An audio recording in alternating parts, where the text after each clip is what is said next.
Hello and welcome to the FSF Podcast. I am Tim. I am your host, and this is the show that is made by nerds for nerds. So, welcome to the Nerdatorium. Our guest today is an actor that's known for both his on-screen and his theater acting. Now, you've seen him on shows like Severance, Daredevil, Born Again, Russian Dolls, Katie Keene, The Eric Andre Show, and there's a whole bunch more out there that we could talk about. But I'm very excited to be able to welcome Marc Geller to the show today. Welcome to the show, Marc. Thank you. I'm very excited to be in the Nerdatorium.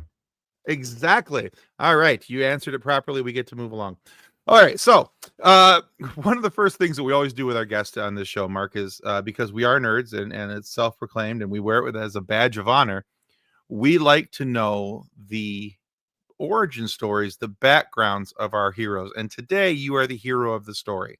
Okay. So, in the story of Marc Geller, how did you get here? What made you decide, I want to be an actor, I want to be an entertainer? It started when I was about 8, I guess. I grew up in Rhode Island, which, if people don't know, is the smallest state of the United States. And when I was 9, I believe, I saw in the local paper that a children's theater school was opening in Massachusetts, which is the neighboring state, but Rhode Island is so small that you can get there in a half hour. And I asked my parents if I could go there, and they said yes, and were very supportive. And I ended up going to that school for 5 years, I believe it was, and then did a lot of community theater and local theater and all that kind of thing. No one in my family was in any way in the arts, so I'm not quite sure where it came from. I just knew from when I was 7 or 8 years old that's what I wanted to do. And when I was 18, I moved to New York, and then I started acting professionally, and here I am now. Okay. So, as far as inspiration goes, so if it didn't come from the family, was there an outside influence other than you seeing this advertisement for something that was, in another state? Was there a show or a movie or something where you went, man, that'd just be really cool to be part of? Well, it actually started before the school. A couple of years before going to the school, I was already interested, and I was putting on little plays in school and things like that. But no, there really wasn't an inspiration. My father, when I was about 8, brought me to New York to see a Broadway show, and then when I was 9, he brought me to see another Broadway show. So that could quite possibly have been the influence. I'm not sure. The weird thing about that was, when I was 8, he brought me to see Fiddler on the Roof on Broadway, Okay. which starred no, it wasn't Zero Mostel at that point. It was Herschel Bernardi and Maria Karnalova, who I think I may be mispronouncing her name. It's either Karnalova or Karnalova. Anyway, the next year, when he brought me back to see Zorba, it starred Herschel Bernardi and Maria Karnalova. And I thought at that age that there was one group of people who did a play on Broadway every year, and it was the same cast, and there was one show that played, and just I can see why you would think that. Yeah, if you who leads with the went same this people. time. Yeah, well, yeah. What are the chances, right? I didn't know there were any other shows. I wasn't given a choice of what I was going to see, so I assumed that was the show I was playing. Oh, well, hey, look, they just picked a new story. All right, very cool. Yeah, no, that actually makes a whole lot of sense. I can see that. Bizarre. Yeah, it is a little bizarre. But bizarrely, one of the leads in Zorba when I was 9 was an actress named Lorraine Sarabian, who I've since worked with and become friendly with. So that's kind of full circle. Oh, that is kind of cool. All right. So yeah, but I could see how that would be very influential, inspirational to a young man, especially if in 2 different times you're going there, and that could be a nice influence and point you towards something. So I could see how that could be part of the inspirational, influential story of Marc Geller, how you got started. Okay. That was pretty much my only introduction to the arts at that age at all that I remember. Okay. Fair enough. Fair enough. All right. So let's talk about the difference between theater work and on-camera work. Now, we've had several guests over the years who not only have done both, but who continue to do both because they like having both the experience of the live audience and they like the experience of working on set, working for certain directors and things along those lines. So one of the things I love about this show, Mark, is it allows me to talk to people about why they do what they do. And that's why I asked that first question, because it helps me to kind of get to know you a little bit better, know what your inspirations were, what your inclinations are for wanting to do different things. But what I also love to find out about is what your preparation process is and how you prepare for what you're doing. Because although it's the same task, it's handled differently with on screen and on theater. So what is your process for each? Do you have a different process for each when it comes to how you prepare your theater work and your on screen work? Well, it's weird because they're completely different and totally the same at the same time. Uh, it's really true. They're almost like two different jobs, yet they're identical. Um, Obviously, everything on screen, on TV and film, is much, much smaller and pretty much all in your eyes. And, the camera picks Mhm. up everything. The camera doesn't lie. On stage, obviously, things have to be bigger. People have to hear you. People have to see what you're doing.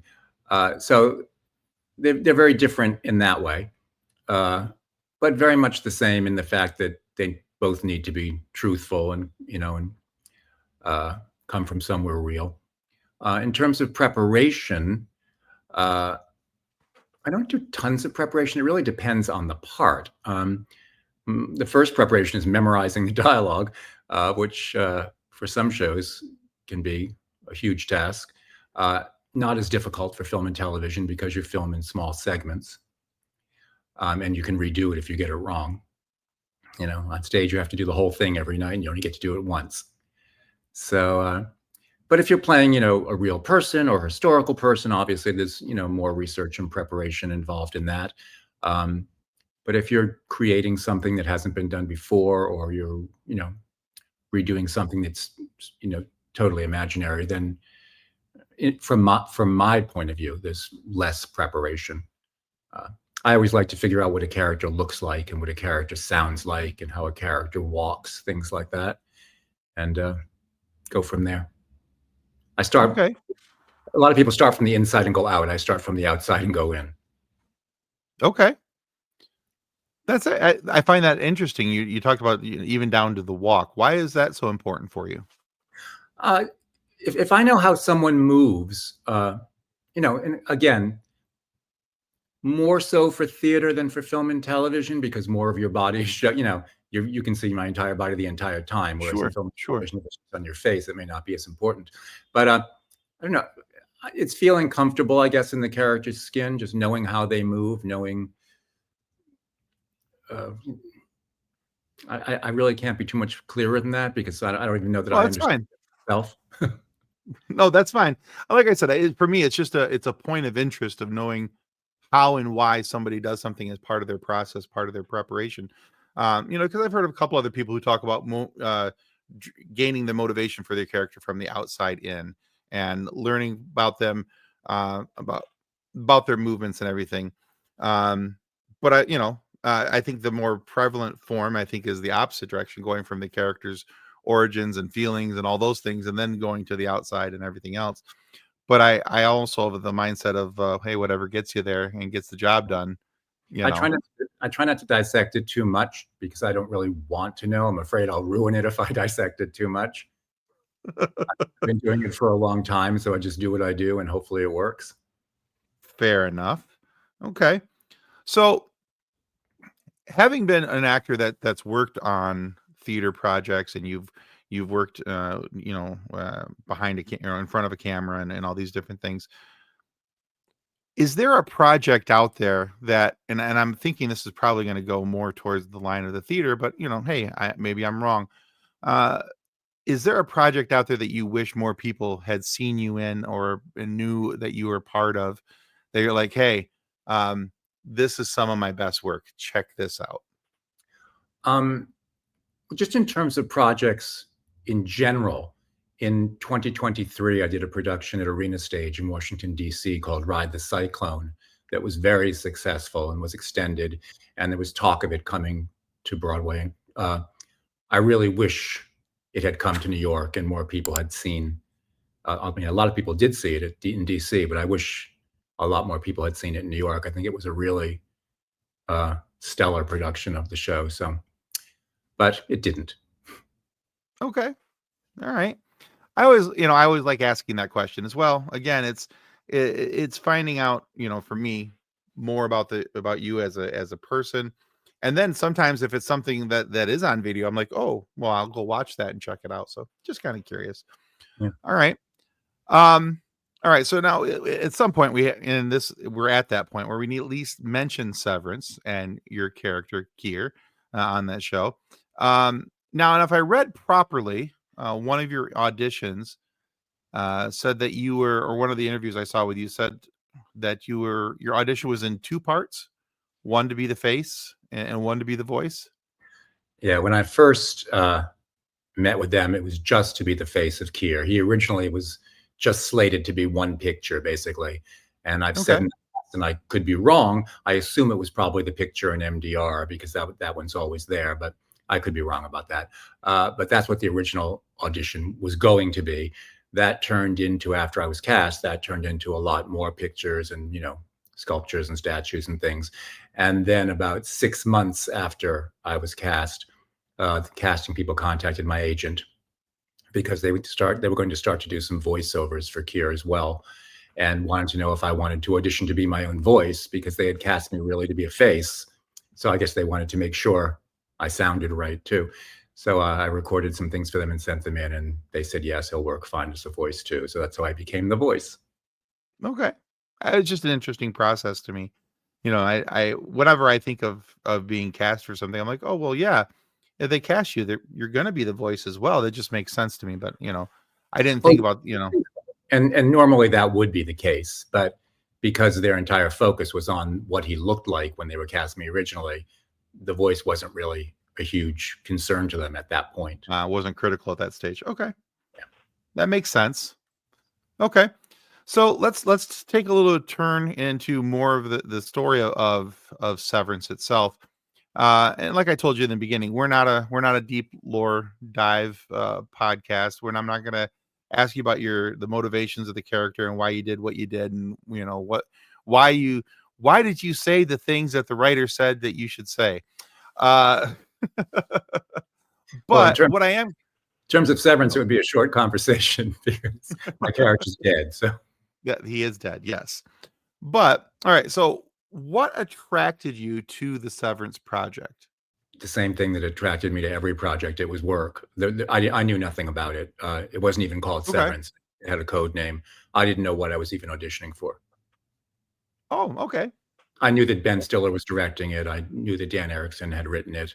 Uh, I knew that it was being done by Apple, and I knew what they were looking for, but I knew nothing else about it. Really? That's interesting. Okay. At that point, no That's one knew anything else about it. okay. All right. Well, let's change this next question up a little bit then, because then with that answer, that's up. I'm reading that next question, but we can change it a little bit. I'll be fine. I can adapt. I can move. You can ask it the way you wrote it. I can adapt the answer. Well, it's more fun if I try to adapt it. All right. So, looking back at it now, what do you think one of the strengths of Severance is? Do you think it's the character design, the world building, the strength of the story? Yes. Good answer. All Um, right, fantastic. I I wasn't sure think how to adapt that question any further. So, I think Dan Erickson is a genius. I've said on other talk shows that I think that he's the equivalent. I think he's our generation's equivalent of like Rod Serling in Twilight Zone. I think the world building and the writing are incredible, uh, and I'm a fan of the show as well. I think it's a really, really well done show in every aspect. yeah, I would agree. I think it's very well cast, and I think one of the strengths for any show when it starts to grab my attention is that I like to look at the characters inside of the show and the design of the characters, and I don't mean the physical appearance. I mean how the characters are written and what are their flaws and what are their strengths and how does this character interact with that character and the way that they're written. To me, that bit of world building is crucial if it's gonna maintain my interest. And here we are, excited for thinking think about a possibility of season 3. So I think that's because Dan spent so many years, like 8, I believe, working on it prior to getting it produced, and because he wrote the whole series before we even started, so he knows where it's going, he knows the answers, he knows how it ends, and it's not being slapped together on the spot, yeah, which is why it well, takes so long to make. that's fair.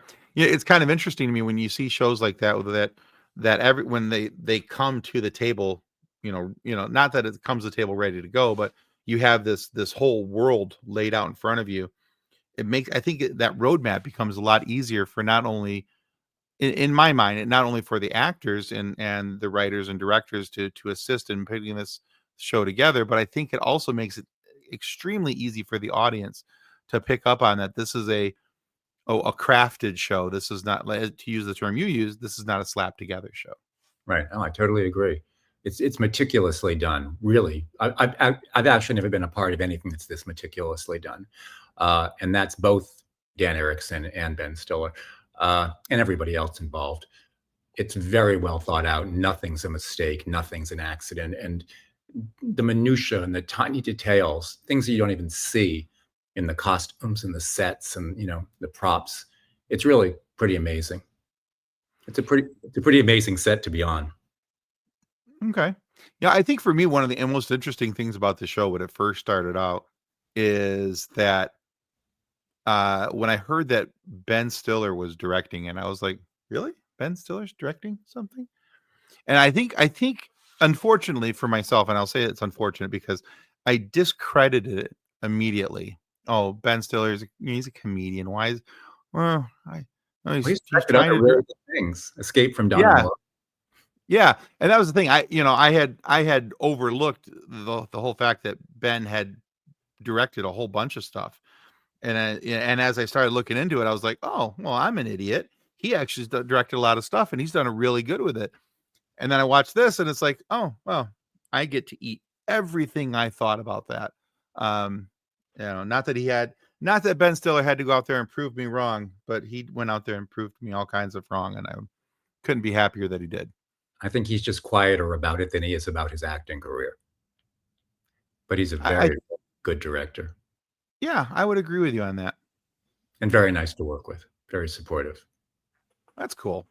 It's always nice to hear stories like that where you hear about an actor turned director who sometimes I've heard stories where they sometimes those gentlemen can be a little more difficult to work for, but because they think that everybody's going to do things exactly how they do it. Um, but it's also nice to hear stories like that where clearly he's got an understanding of the task at hand and is He allowing you to do also, your job. he also casts people that he thinks are very right for what he's doing and then gives them free reign to do it. If something isn't what he wants or if he wants you to try something different, he'll tell you, but he pretty much gives you free reign to bring what you bring to the table because that's why he cast you. That's nice.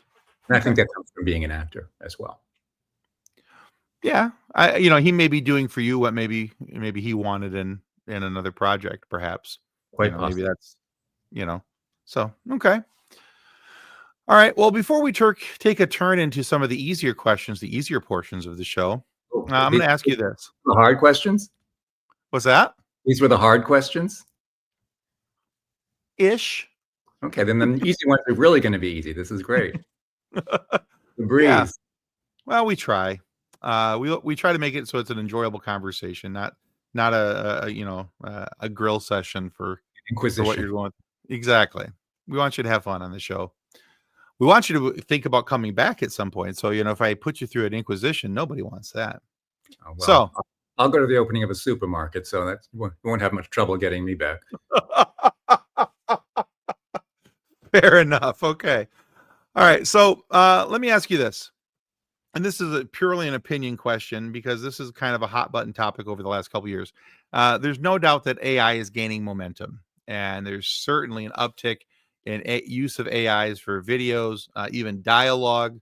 Um, you know, so my question for you is: Is AI a help or is it a hindrance? And if it's a help, how do we, in your opinion, make it something workable for moving forward in the movie business? I personally think it's a hindrance. I'm not a fan of AI. I would rather see people practically do everything themselves. That's just my personal opinion. No, I think that's a fair answer. Now, for all all openness and fairness, I'm not a fan of AI either. Um, I think AI has its place if you're using it after it shouldn't. I don't think it should be used for creation of the I think item. it's a slippery slope. Yeah, I have less of an issue using AI for things that are already created and to help kind of like maybe uh like I have a program that I use um that helps me create from our interviews, sections that says, hey, maybe this one is the one you want to try to use. This one might have a little this 60-second window might have a little bit more grasp for the audience. It might catch their attention a little more. But that's it. That, in my opinion, and maybe I'm looking at this from a different light. That's already something that we've created. It's not something that's needs to be created. It's just helping me identify something from my creation. I'm kind of a purist, though. I have to say that, I'm not even a fan of CGI and things like that. I'm a huge horror movie fan, and I'd rather see practical effects any day of the week. So, You know what? Having grown up on George Lucas's Star Wars, and the practical effects that are used in that, I like practical effects. I prefer practical effects for most things. I think well, that CGI has, there are, but I think it's overused. and I would agree with you on that. I think CGI does have its place. Um, like anything else, it's like anything else when you're using a tool. It has its right places and it has its wrong places. You don't use a hammer everywhere, but when you need a hammer, that's the best thing for it. And by golly, it works great. And so there may be some things, where CGI works well, but I love the fact that even with CGI, that even though it's computer based, it still requires the smarts of a human behind the keyboard and the mouse to make that thing become real and become a thing, not just, talking into a microphone and telling it to create a thing. Right, because if you use a hammer where you need a screwdriver, you're gonna break something. I mean, I've done it. It doesn't really work that well. I can assure you of that. Usually ends up with a mess. So, um, but yeah, so I'm always, always curious, especially, when I talk with actors, I always like to know what their thoughts are on that because it's a very changing landscape that we see in front of us when it comes to movies, and that was one of the big reasons for the strike. Was that the use of AI, and now we see that also affecting the video game, union, and what they're fighting for, and the use of AI voices, and oh, I saw an ad the other day where it was like get paid to use your voice, and I was like, oh, and it was so that you record your voice into an AI trainer and then let the AI use your voice, Right. and I was I'm like, I do a lot of voice work, so, I'm not a fan of AI doing voice work. yeah, and I wouldn't expect you to be, and I wasn't a fan of that. I was like, no, I don't think I'll do that. It's I think that's so problematic because what if somebody's voice is being used to voice something that's outside of their moral compass with Well, something, it's funny you said something. I have a huge problem with, uh, on commercials and things now where they, where AI recreates actors who were dead and puts them into commercials and things. I have a huge problem with that. That's just weird too. Yeah, and how do you know they wanna do that? They would have wanted to do that. I mean, yeah, I think it's odd. I That's even like so. I'm a huge Star Wars fan. I don't know if you can tell by some of the Star Wars stuff behind me, I but can. even yeah, but even with Star Wars, James Earl Jones gave Disney the right to use in Lucasfilm the right to use his voice in perpetuity for Darth Vader, and even at that, I'm like, I don't think I'm okay with that. I would rather see other voice actors come in. And no offense to, the memory of James Earl Jones, he was phenomenal in many, many ways.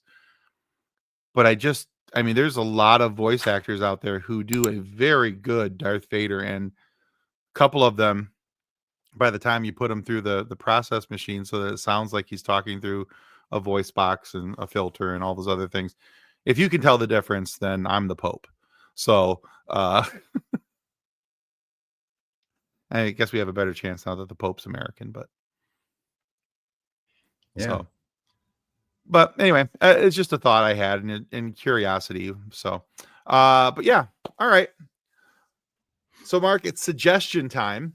Okay. And so, what are you reading or listening to that everyone else should know about or check out? Let's see. What am I?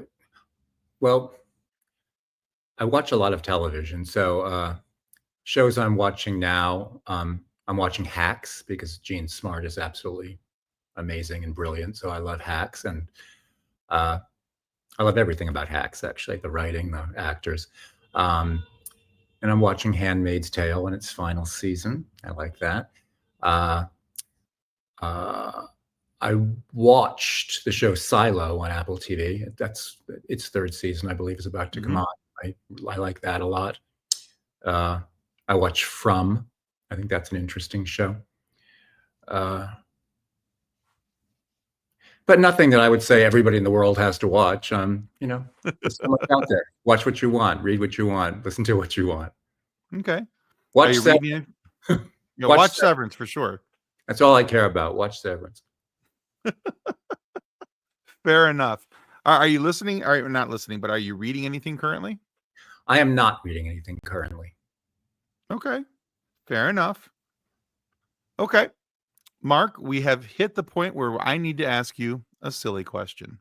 Oh, those were the serious ones I've been doing already. And that's the scary part. If you think this is now the silly question. This is a silly one. Okay, I'm ready. I'm just announcing it as more silly, and really even at that, it's not even that silly. So I talked about my co-host Kathleen at the outset of the show. We were talking about a few different things, and Kathleen and her daughter were out and about one day, and somebody asked her daughter this question, but not Kathleen. And Kathleen thought it was a little bit rude because, well, you should never age out of this question, and it should always be asked to someone. How old is her daughter? Her daughter's 6. Okay, so her daughter's a little kid. Okay. Yeah. Got it. All right. So, Marc Geller. Yes. What's your favorite dinosaur? Oh, my favorite dinosaur is the flying one that begins with T. What do you call that? Pterodactyl. Pterodactyl. Okay. Pterodactyl. I like a pterodactyl. Okay. I think you're only like the third person to ever say pterodactyl. See that? I'm original almost. What's yours? You're at least 33% original. What's your favorite one? I am a fan of Triceratops. And the reasoning behind that is I've said this on other shows is that growing up, I thought rhinos were really, really cool. And I still do. And I think that they're just magnificent beasts. They're just phenomenally made. And what's that? No, go ahead. I'll finish. And so, they had the big horn, and I was like, oh, look, that's a rhino, and that's a Triceratops.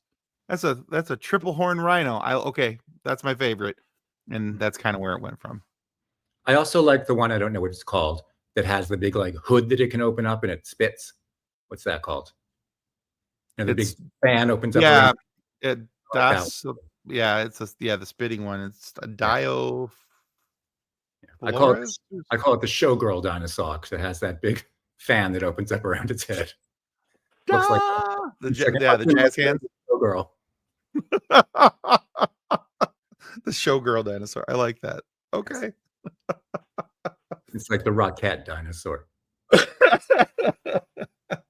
But pterodactyl is still my favorite. Okay. All right. Well, Mark, thank you for being on the show today. Where can our listeners go to find out more about you, your work, anything you've got coming up? Pretty much everything I do, I post on my Instagram page. So I hope they will come follow me there. It's my name backwards. It's GELLER_MARC. So Geller_Mark. So come follow me there, and I post everything there that you could want to know about anything I might be doing if you have any interest in what I might be doing. All right, very cool. And now I'll post that down in the show notes down below. People will be able to find that Great. and and check you out from there. And you should. We follow him on socials, and it's a good follow. So have fun I'm with it, very guys. interesting. I'm very interesting, aren't I? I think so.